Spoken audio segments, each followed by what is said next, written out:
Kwa majina naitwa Nilfida George, natokea Dodoma. Okay. Kwa mara ya kwanza nilionaga tangazo hili kwenye grupu. Kipindi hicho nilikuwa Mabibo, NIT, nilikuwa nasoma chuo. Okay. Ulikuwa unasomea nini? Marketing and Public Relation. Okay. Lakini kufika mwaka wa pili nikapata changamoto ya ada. Okay. Kwa hiyo mimi nikawa tu kwenye chumba cha kupanga, kwa maana nilikuwa na Sky Hostel nilikuwa nimepanga. Sasa changamoto ya ada, mara kodi, bado ujala, mambo yakawa mengi. Kwa ilikuwa 2023. Kwa hiyo ikabidi nije hapa. Ilibidi niwapigie simu kwa kutoa namba kwenye grupu. Maana kuna grupu walikuwa wanaposti. Nikaja hapa kweli, nikafanikiwa kupangiwa kazi. Nilipangiwa kazi Mbweni. Nashukuru Mungu nikamaliza mkataba mwaka jana mwezi wa 5. Kwa baada ya kumaliza wakaniomba niendelee, lakini mimi kwa malengo yangu kwa kipindi kile mimi nilikuwa nataka kurudi chuo. Okay. Kwa nikasema hapana, sitoweza kuendelea. Inabidi nirudi nikafuatilie process za kurudi tena chuo. Okay. Kwa wakawa wameniruhusu, lakini wakasema basi naomba utuvumilie, tumeagiza dada mwingine ili aje umsaidie kumuelekeza kazi mazingira hapa nyumbani. Nikasema sawa, haina shida. Kwa sababu ni watu ambao niliishi nao vizuri. Kwa wakaja wakachukua mwingine hapa. Wakaleta, basi nikana muelekeza watoto wamzoee. Muelekeza labda vyakula gani kwenye ile nyumba wanapenda, wanavyotaka wapike. Jinsi ya kuishi na watoto, jinsi ya kuishi na wenyewe wale mama mwenye nyumba na baba mwenye nyumba. Kwa mimi nikana muelekeza dada tabia za dada yapendi hichi, labda kaka ukifanya hivi yapendi, vitu kama hivyo. Kwa hadi ile miezi ilivyoisha wakanilipa, mimi nikarudi zangu Dodoma. Okay. Kwa nilivyorudi sasa nikawa kwanza nikarudi kwanza hapa kufuatilia. Nikaona mambo mengi, process ni nyingi, nikasema mbona sasa hii inakatisha tena tamaa. Process ya nini hiyo? Ya kurudi tena chuo. Kwa ikabidi nirudi nyumbani. Kwa hiyo wakati umetoka kazini ukaanza kufuatilia kurudi chuo. Chuo cha NIT hapo Mabibo. Kwa hiyo process ikawa ni nyingi, ni ndefu. Nikasema ngoja nirudi kwanza nyumbani. Nyumbani ni wapi? Dodoma. Nikarudi nyumbani. Sasa baada ya kufika nyumbani tena na ukishakaa muda mrefu bila kusoma nini tena, akili ya chuo tena, yani kadri ninavyokaa yani nawaza vitu vingine tena. Kwa hiyo ile hela mimi nikasema hii hela basi ngoja mimi nifanyie kitu kingine. Kwa mimi ikabidi nikafanya maamuzi ya kununua kiwanja. Nikakaa nikasema sasa siku zinaenda, bado sina hela ya mtaji, itabidi nirudi ili niende nikatafutie hela ya mtaji. Ndio nikaja hapa. Okay. Jana I say. Sasa ulipokuja hujawaambia ulishafanya kazi na sisi? Niliwaambia. Uliwaambia? Nafikiri wao tu ndio hawajaniambia, kwa sababu mimi huwa mpaka na wasahau. Wadada ni wengi sana. Yaani wadada ni wengi waliopita kwenye hii taasisi yetu, wengi. Na kama umesikia ushuhuda jamani, dada alishafanya kazi na sisi, pata yani kuna hatua fulani. Kwa sasa hivi una kiwanja chako. Dodoma huko. Chenye jina langu. Cha jina lako. Ndio hivyo mwanamke ni wakati naanza kuongea nisemaje, unakuwa kama mwanamke wa mithali ya 31 yule mke mwema anayeona mashamba akafanya nini? Akanunua. Dada Winifrida huyo hapo kupitia kazi hii ya nyumbani ambayo labda wengine wanaidharau, sasa hivi ana kiwanja chenye jina na hela ameipata kwa jasho lake cha halali kabisa. Aisee, hongera sana. Kwa hiyo sasa umerudi kwa malengo gani? Hapa mimi nimerudi kwa malengo ya kutafuta mtaji ili nikirudi nikafanya biashara. Okay. Ni biashara gani una plan kwenda kuanzisha? Mimi napenda masuala ya napenda sana kupika, ndio kitu ambacho mimi ndo nakipenda. Unapenda kupika? Kupika. Okay. Kwa malengo yangu mimi nataka nikitoka hapa niende kwanza college. Kupata uji-update. Uji-update. Yaani nasikia. Lazima uji-update. Software zenyewe kila siku zinaji-update. Na wewe uji-update. Nipate ujuzi alafu nije nifungue kitu changu. Sawa. Sasa jamani, hapa kwenyewe tu mmesikia mishahara yetu. mishahara inaanzia 100,000 mpaka 500,000. Sio 300,000, nani anasema 300,000? 500,000. Hivi kweli kuna ugumu gani wewe na wewe wa kujiupdate ukasema na mimi nataka niende kwenye mishahara mikubwa hii? Kwa sababu hakuna haraka ya kukimbilia kuanzisha biashara ambayo labda utaanza kwa mtaji mdogo, bado hutakuwa unapata hela ya kutosha. Sababu unapoanza kwenda kujitegemea, kumbuka hapo kuna kupanga chumba, una kodi, una chakula, unaanza kujitegemea, kuna bili mbalimbali, umeme, maji, si ndio? Lakini ukiwa kazini, fikiria unalipwa ndio hiyo, umeshasoma zako, umejiupdate, unaingia kwenye mishahara yetu labda 300,000, si ndio? Unakaa kwa bosi, unakula kwa bosi, unalala kwa bosi. Jamani, hiyo hela ni ndogo kweli? Hapana. Kwa hiyo huyu dada, nimesema hivyo kwa sababu naniwe ni Frida ameongea kitu kikubwa sana. Anawaza kwenda kujiupdate. Kwanza anapenda kupika. Mimi nasema hivi, hata kama upendi, sijui unaelewa, hata kama upendi, kwa sababu ndio uko kwenye hatua za kuanzia. Ukiona hichi kitu mimi nikipiga hesabu zangu vizuri, labda nikikifanya ndani ya miaka 2-3, ninapata fungu langu la kueleweka, ili ninapoingia kwenye ujasiriamali naingia mifuko ikiwa imetuna vizuri. Fanya, kwa sababu utafanya milele. Jiboreshe, jiupdate kwenye lile eneo ambalo unataka likupe pesa. Si unaelewa? Mimi mwenyewe sio kwamba ninachofanya hapa kila kitu napenda, lakini vingine inabidi nijisqueeze kufanya niwe bora sana. Sawa, katika taasisi ambazo zinafanya miradi kama hii ya wafanyakazi wa nyumbani, mimi na uhakika mimi am the best. I am the best kwa sababu ninajaribu kuhakikisha kwamba yale ambayo mnatakiwa kwenda kuyafanya, yale mahitaji ya mabosi, mimi ninafahamu na ninawajengea uwezo nyinyi ili muweze kwenda kufanya vizuri. Kwa hiyo inanilazimisha mimi kutafuta maarifa muda mwingi sana. Kama wewe unavyoingia sio unaenda kuangalia sio namna ya kufanyaje, na mimi ni hivyo hivyo. Ndio. Malezi chanya, namna ya kufanya malezi chanya, nasoma zile tips zote na nawaambia wafanyakazi wangu hapa, jamani mmeona hizi zote, inabidi hao wadada wajue jinsi ya kufanya malezi chanya ni hivi. Si unaelewana?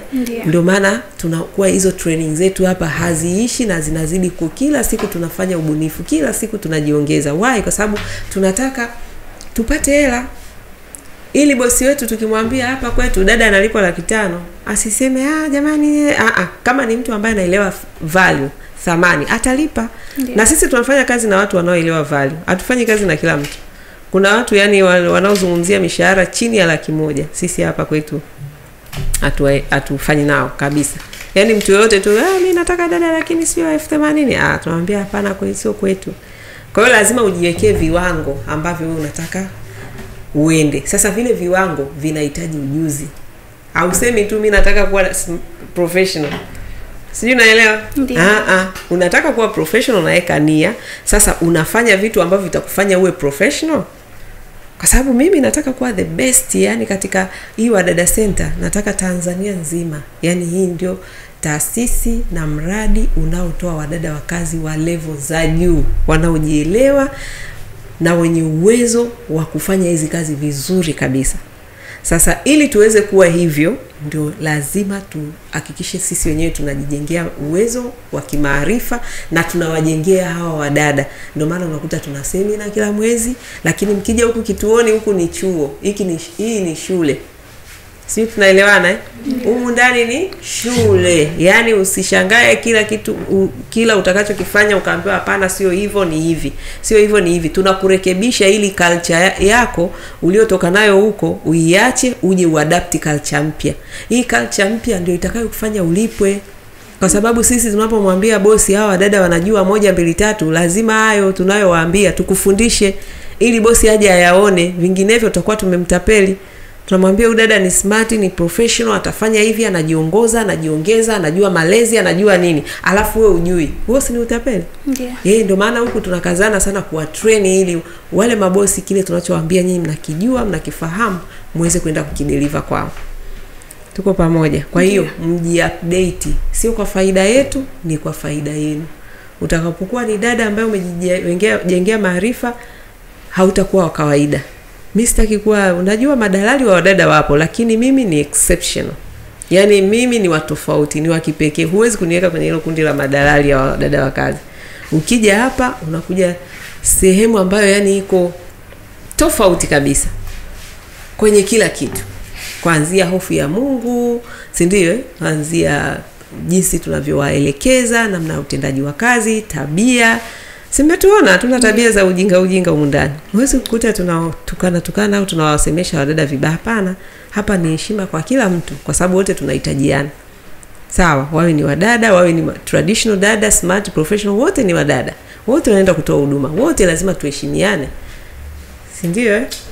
Kwa hiyo naomba muende na hiyo culture mnapokuwa huko. Najua mtakuwa msifikiri mnapokaa hapa mpo tu mpo mkisubiria mabosi, hapana. Mabosi wanawasubiri wadada vibaya mno. Lakini kwa nini mnakaa kwenye hichi kituo? Kwa sababu hapa moja ya kazi kubwa sana tunayoifanya ni ya kuweza kukusoma wewe tabia zako. Una tabia gani? Wengine wajeuri tunawaona hapa. Yaani unajua kabisa huyu haendi kokote. Sawa, ndio kazi kubwa tunayoifanya. Matabia yale mabovu wanarudia hapa. Kwa mtu ambaye anasema sawa, inabidi niende hivi kama nataka kweli kufanya kazi na hawa. Anaenda na utaratibu wetu. Huyo tunafanya naye kazi vizuri sana. Kwa hiyo mlipokaa hapa msifikiri mpo kwenye training na tunawamonitor kwa ajili ya kuweza kujua nani anamfaa bosi yupi, kwa sababu mabosi wale nao wametupa majukumu yao na tunaangalia nani atafiti majukumu ya bosi fulani. Lakini pia tuna level tofauti. Nani kweli ni traditional, nani ni professional, nani ni smart. Na wadada wanaweza kuja hapa wakifikiri wao ni traditional, lakini wakifika wakikaa vizuri na wakafanya kazi zao wanatoka level ile ya traditional. Sisi tunawapeleka kwenye ngazi ya juu. Lakini hiyo inatokana na nini? Ule muda ambao tunakaa na kukuobserve, kuangalia una tabia zipi, una character gani, ni mtu wa namna gani, umeona. Kwa hiyo unavyokaa na wenzako pia usifikiri mimi ndio nafanya hiyo kazi. Humu ndani wote ni kila mtu yani ndio anafanya hiyo kazi. Sisi tunaelewana.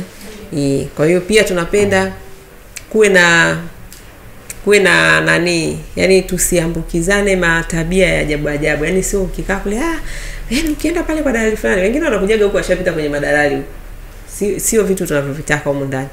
Ukienda pale unalala tu unasubiri bosi akija, mnaitwa, mnaangaliwa, ndio bosi anachukua dada. Sio utaratibu wetu. Kwa hiyo huku ni kazi, tunafanya kazi, lakini tuna monitor na tabia, kwa sababu katika utendaji wa kazi na vile mnavyo interact wenyewe kwa wenyewe ndio tunasoma watu tabia zao.